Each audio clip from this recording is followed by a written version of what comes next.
Değerli izləyicilər, videonu bəyənib kanala abunə olun ki, hər kəs son xəbərlərdən anında məlumatlansın.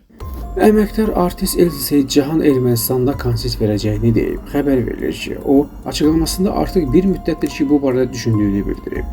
Yaxın gələcəkdə Ermənistanın mərkəzi meydanında Qarabağ Azərbaycandır adlı solo konsertimə hazırlaşıram. Əlbəttə ki, o konsertdə məşhur, sevilən şeirlərimi də səsləndirəcəyəm. Elza Seyidcahan xüsusilə əşyaların, tikim və sapım şeirlərini konsertində ermənilər üçün səsləndirəcəyini bildirib. Evsanda yerləşən çoxmərtəbəli binaların birində bədbəxt hadisə baş verib. Xəbər verilir ki, azyaşlı uşaq binanın 7-ci mərtəbəsindən yıxılaraq ölüb. Ölən uşaq 2022-ci il təvəllüdlü Əlifzadə Rəsul olduğu bildirilir. Allah rəhmət eləsin, yaxınlarına, ailəsinə səbir diləyirik.